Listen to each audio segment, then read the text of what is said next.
Hello बच्चों, प्रश्न पढ़ते हैं। एक कण बिंदु P 0,0 में चलकर बिंदु Q 2,7 तक जाता है। फिर यह कण बिंदु Q से 5,12 तक जाता है, तो कण द्वारा तय दूरी एवं विस्थापन क्या होगा।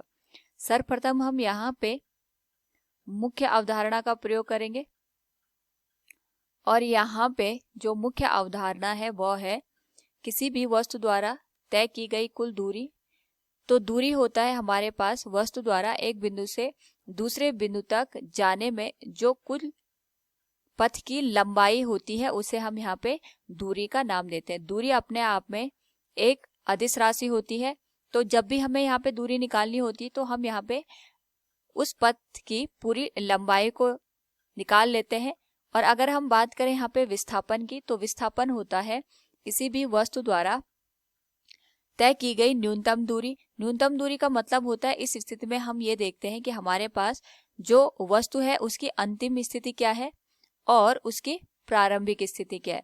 तो अंतिम स्थिति और प्रारंभिक स्थिति के बीच का जो भी यहाँ पे दूरी होती है उसे हम विस्थापन का नाम देते हैं। तो विस्थापन निकालने का तरीका होता है कि अंतिम स्थिति में से प्रारंभिक स्थिति को हम यहाँ पे हटा दें तो हमारे पास विस्थापन बन जाएगा और दूरी हम यहाँ पे कुल लंबाई को निकाल करके ज्ञात कर सकते हैं। तो दिए गए प्रश्न के लिए सर्वप्रथम हम यहाँ पे ग्राफ खींचेंगे और यहाँ पे हम x अक्ष और y अक्ष के अगर निर्देशांकों की बात करें तो हमारे पास सबसे पहले मूल बिंदु आएगा P, जिसके निर्देशांक होंगे 0,0। x अक्ष और y अक्ष के लिए अगर हम यहाँ पे मान लिखें तो ये आ जाएगा 1, 2, 3, 4, 5, 6 के बराबर। और इसी तरीके से यहाँ पे y अक्ष पे आ जाएगा 2, 4, 6, 8, 10, 12। तो सर्वप्रथम जो बिंदु है वो P हमारे पास दे रखा है और कण P से चलना शुरू करके Q तक जाता है, जिसके निर्देशांक 2 और 7 के बराबर है। यानी ये आ गया हमारे पास 2 और यहाँ पे 6 और 8 के बीच में कहीं पे आएगा 7, तो ये हो जाएंगे Q बिंदु के निर्देशांक 2,7।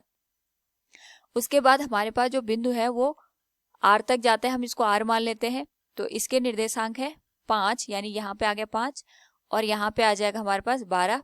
तो ये आ जाएगा R 5,12 के बराबर।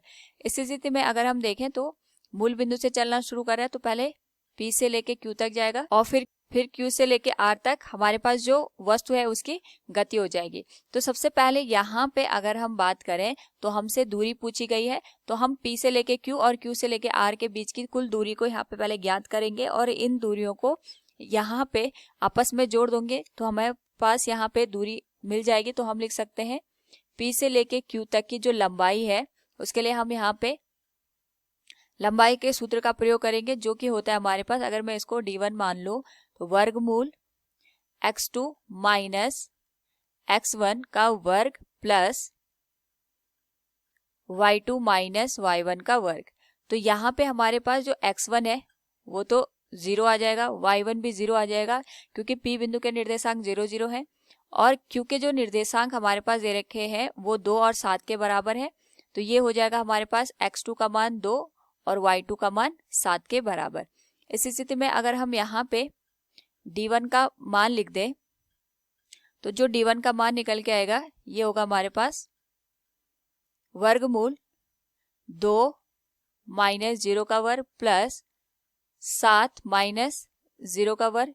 तो जो D1 का मान है ये हो जाएगा वर्गमूल 4 धन 49 बराबर, ये हो जाएगा वर्गमूल 53 के बराबर। इसी तरीके से अगर हम बात करें यहाँ पे Q से लेके R तक की लंबाई की, तो Q से लेके R तक की जो लंबाई है ये हमारे पास यहाँ पे D2 को प्रदर्शित करेगा। तो हम यहाँ पे लिखेंगे ये हो जाएगा x3 माइनस x2 का वर्ग प्लस y3 माइनस y2 का वर्ग। तो यहाँ पे जो x3 है ये आ जाएगा 5 के बराबर और y3 आ जाएगा हमारे पास 12 के बराबर। तो जो D2 का मान है ये हो जाएगा वर्गमूल 5 माइनस 2 का वर्ग प्लस 12 माइनस 7 का वर्ग। तो इसको अगर हम यहाँ पे सॉल्व करके लिखें ये आ जाएगा 3 का वर्ग प्लस 5 का वर्ग, ये हो जाएगा वर्गमूल 9 प्लस 25, जिसको हम लिख सकते हैं वर्गमूल 34 के बराबर। अगर हम यहाँ पे कुल लंबाई को ज्ञात करें तो ये आ जाएगा D1 प्लस D2, ये आ जाएगा वर्गमूल 53 प्लस वर्गमूल 34 के बराबर, जिसको हम लिख सकते हैं यहाँ पे 13.11 मीटर के बराबर। अब इस स्थिति में अगर हम इसके विस्थापन की बात करें तो विस्थापन होता है प्रारंभिक बिंदु और अंतिम बिंदु के बीच का जो न्यूनतम पात होता है। तो यहाँ पे अगर हम देखें कि बीच का न्यूनतम पथ होता है, तो यहाँ पे अगर हम P और R के बीच का न्यूनतम पथ निकालें तो उसके लिए हम ग्राफ से देख सकते हैं। इसमें पाइथागोरस प्रमेय का प्रयोग करेंगे। P से लेके R तक की दूरी हमें मिल जाएगी। तो P से लेके अगर मैं इस बिंदु को यहाँ पे S मानूं तो यहाँ से लेके यहाँ तक की जो लंबाई है ये 5 के बराबर है, और यहाँ पे S से लेके R तक की जो लंबाई है ये 12 के बराबर है।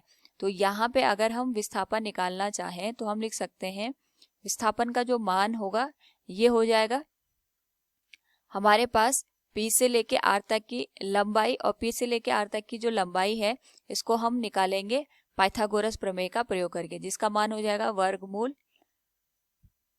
P से लेके S तक का जो हमारे पास दूरी है वो 5 के बराबर है, और S से लेके हमारे पास जो R दे रखा है उसके बीच की जो लंबाई है वो 12 के वर्ग के बराबर है। तो ये आ जाएगा 25 प्लस 144, और अगर हम इसका वर्गमूल करें तो ये आ जाएगा वर्गमूल 169, जिसका मान हम लिख सकते हैं 13 मीटर के बराबर।